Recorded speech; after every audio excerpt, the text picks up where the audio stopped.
Hello and welcome to Games from Folktales, a podcast that mixes historical research and tabletop role-playing settings. I'm your host, Timothy Ferguson.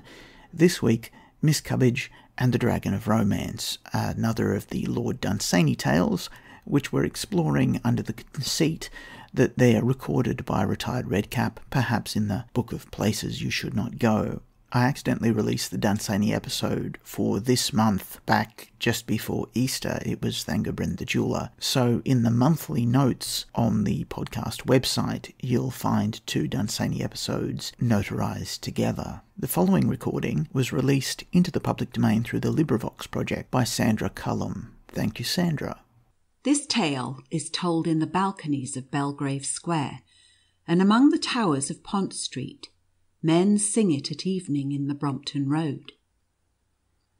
Little upon her 18th birthday thought Miss Cubbidge of number 12A Prince of Wales Square, that before another year had gone its way she would lose the sight of that unshapely oblong that was so long her home. And had you told her further that within that year all trace of that so-called square, and of the day when her father was elected by a thumping majority to share in the guidance of the destinies of the empire, should utterly fade from her memory, she would merely have said in that affected voice of hers, "Go to."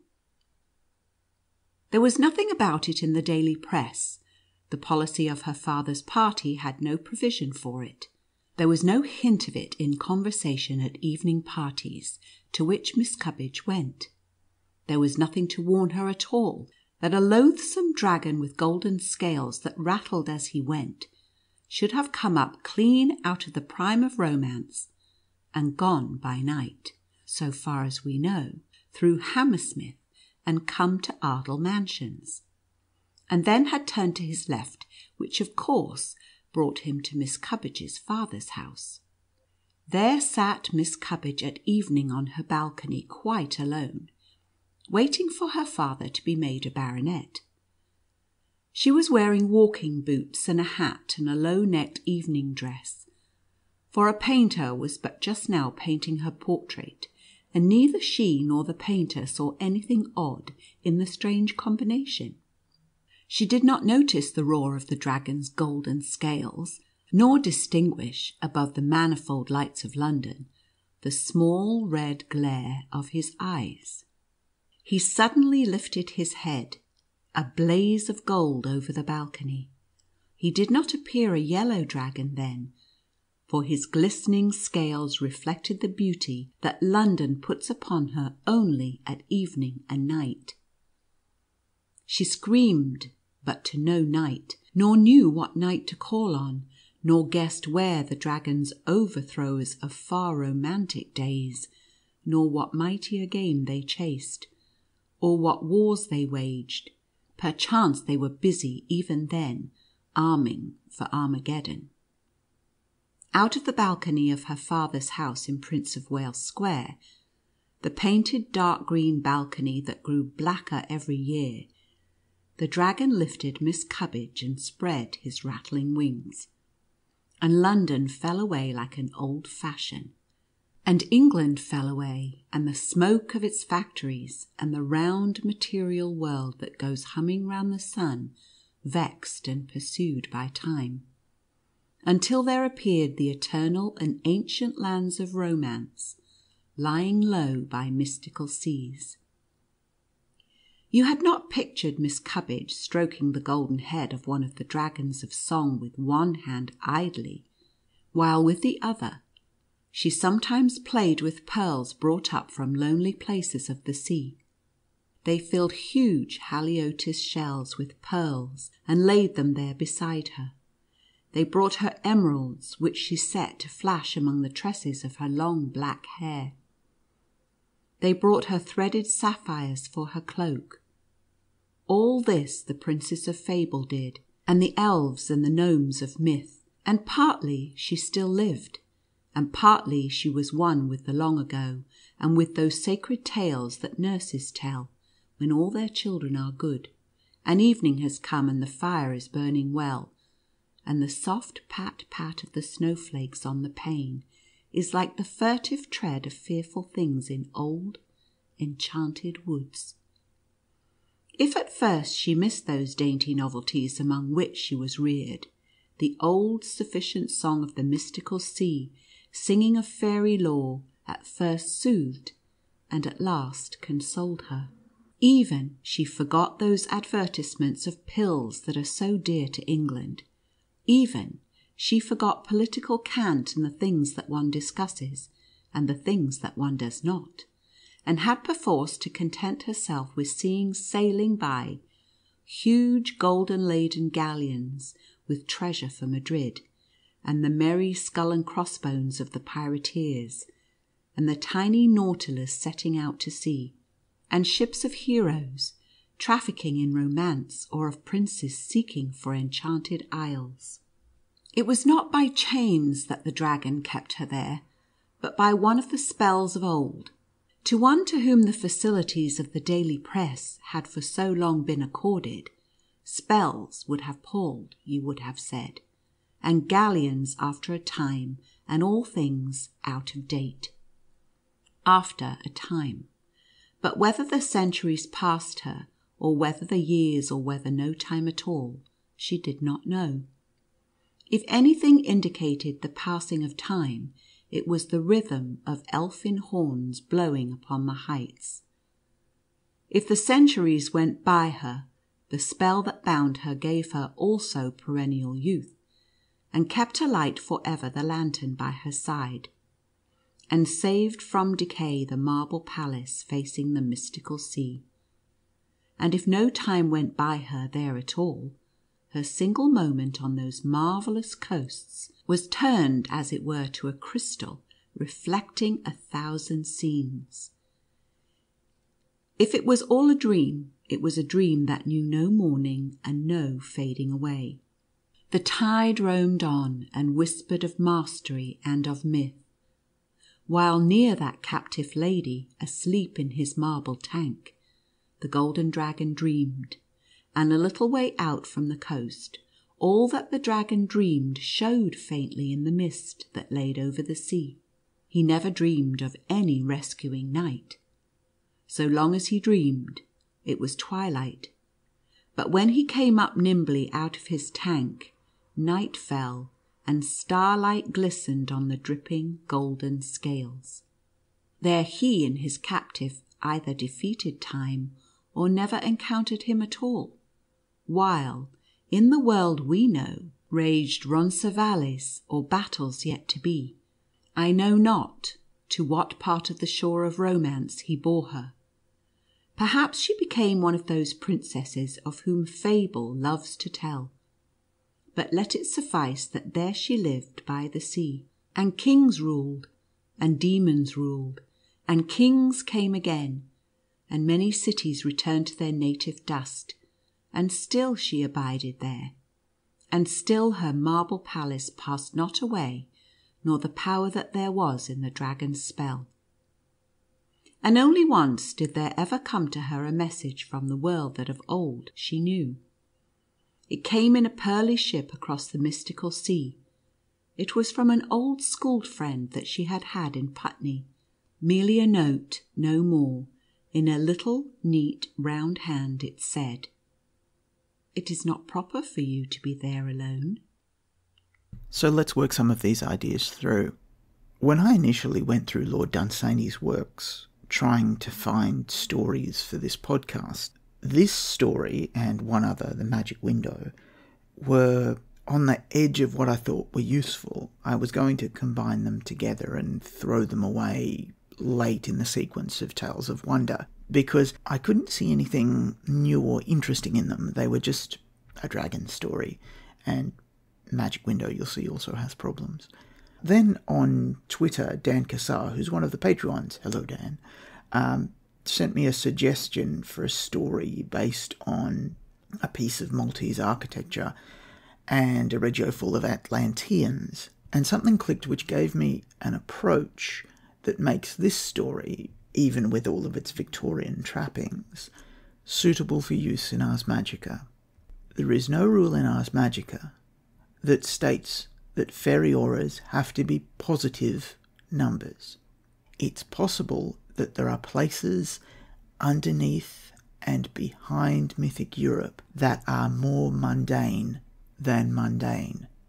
And so, if you wanted to include people from places like Victoria's empire, you would merely need to state that they come from a level that is less magical, less romantic, less mythic than the score of 0, the basic aura of mythic Europe, provides. Now, within that place, fairies would be difficult to find. They'd be far weaker because there's less innate romance. But in specific situations, it might be possible for a fairy to nip into that place and spirit away the few fragments of enchantment that remain. Miss Cubbidge is an attractive young woman on the verge of adulthood at twilight, being painted in a romantic manner by an artist with free expression.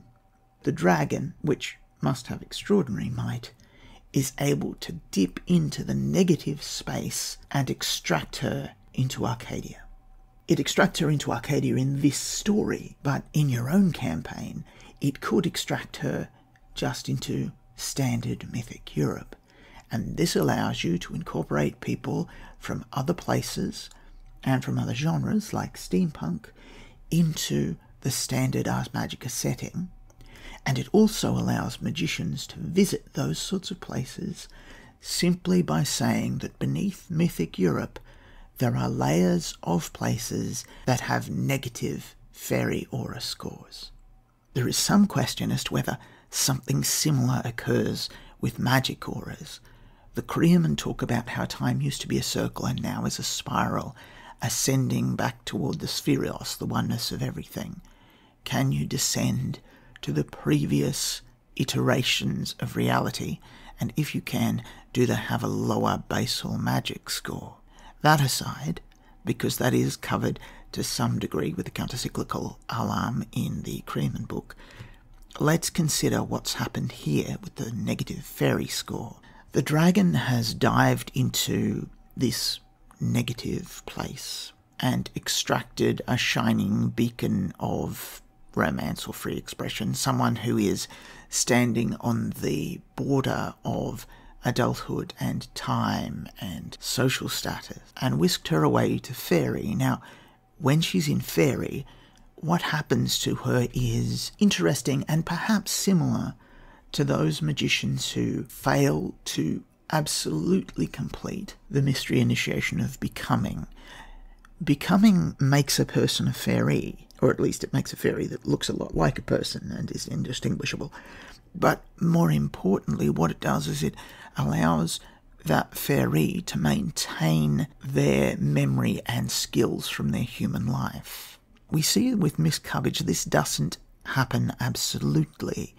Much like Peter Pan, her becoming a fairy has affected her memory. Pan forgets the people he kills the next day, which is horrible and shocking. Go back to the original book to cross-check that if you like. Cubbidge instead forgets the mundanities of her previous world. She doesn't remember how patent medicines work, and she forgets how the political system works, although those would have been of particular importance to her in the strange neurotic realm from which she came. The dragon emerges at Hammersmith. Hammersmith, as Neil Gaiman notes and is probably going to use in his book about the Seven Sisters, may have a relationship to the ferrysmith Valand. She lives on Prince of Wales Street, and the symbol of Wales is, of course, a dragon. Her father is being made a baronet, and she knows no true knights. Now, when her father is made a baronet, he is made the lowest rung of aristocracy. Baronets don't exist in mythic Europe. They are invented by James VI of Scotland, who becomes James I of England, where one pays to become a little baron, a role that is not initially, at least, heritable, but can later be inherited again through sufficient payment. In other words, it allows the merchant class to step onto the lowest rung of the gentry. So she has stepped into the social role of a noble lady, but has none of the tools which a noble lady could use to defend herself from a dragon.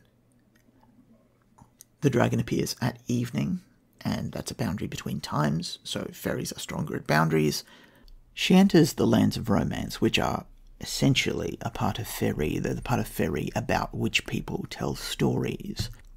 Just a note on an archaic word. Well, it's not archaic, it's scientific, that's used in the story. The dragon fills haliotis, shells, with pearls. A haliotis is what Australians and Americans would call abalone. I believe the word in the United Kingdom is orma. It's mother of pearl. So it has that oily, rainbowy, fantastical appearance which ties it to the art of imaging. That scientific name means sea ear, which is interesting because in this story the sea is teaching her fairy lore by exposure. It talks of magic and mastery through its whispering. She may need the sea ears to interpret this, or she may not. Characters who take these sea ears home with them may be able to use them as treasures to develop fairy lore by listening to the sea in the shell. Also, I'm interested in both aquam cultists and puns, so I like the idea that these could be a treasure used to learn aqua magic, or that a character goes looking for a seer and instead finds a sea ear and is disappointed until they learn that the sea itself can predict future events. Now, the things she sees are the dreams of the dragon. The dreams of the dragon seem to be somehow linked to the real world, or an imagined version of the real world. The skull and crossbones that the pirates are flying, that's a more modern imagination. Very few pirates actually flew that flag. When the tiny Nautilus sails, are we talking about the paper Nautilus, the intriguing little animal which grows its shell and sails across the surface of the water? Or are we talking about the submarine in Jules Verne? Can the dragon, in some sense, see into and project popular literature so that the lady stays englamoured by him? Characters who observe the dreams of the dragon can similarly learn from the dragon, although what they would be learning about, the strange fairy lore of the negatively charged lands, would be of interest only to those who were specialist researchers. As a player, however, it might be that the dreams of the dragons are the visual representations of literature that we're familiar with, so he may be showing movies. The dragon may be able to bridge your characters between mythic Europe and Lord of the Rings, the Marvel Cinematic Universe. Once your character has seen these stories, they can be read out of your character by the fairies in mythic Europe, meaning that you act as the mimetic agent that brings our literary characters into mythic Europe. When he's asleep, it's evening, and when he's awake, it's nighttime. It's never day where she is. She lives in a marble palace, and she is visited by princes, and they leave her treasures, and she either does not age or she is timeless. She is, however, developing skills, so from an Ars Magica perspective, she is in some sense encountering time. Although time doesn't necessarily pass, stories proceed, kings rule and demons rule, and then kings come again. The lady does not seem much troubled by this, but it may trouble her enough to prompt her to offer some of her enormous treasure, or the chance to experience the wisdom of the sea, or watch the dreams of the dragon, to the magicians in mythic Europe. I'm not certain where the pearly ship from Putney comes from. If any British listeners want to write in and explain what all that's about, I'll include it in a future podcast. I note that Putney is a very early bridge into London. It appears in the Domesday Book. Bridges are a place where boundaries are crossed, and therefore they're more vulnerable to the presence of fairies, but I admit I don't get it. The letter, however, gives her presence their power because it says that she is socially transgressive. That is, she is a person who is breaking the rules of propriety. Now, to me, it appears that she is either being kept as a pet or a source of inspiration by the dragon. However, this could be a way that the creatures from Deep Arcadia, doing whatever they're doing, recruit new beings to go into the places with negative fairy auras and collect the scraps of value they can find there. That is, all of this might be the character generation story for a player character. Next week, we talk about acedia, which is a sort of contagious plague of depression. I've had 3 or 4 goes at statting this up for Ars Magica, and I've finally found a way that I like.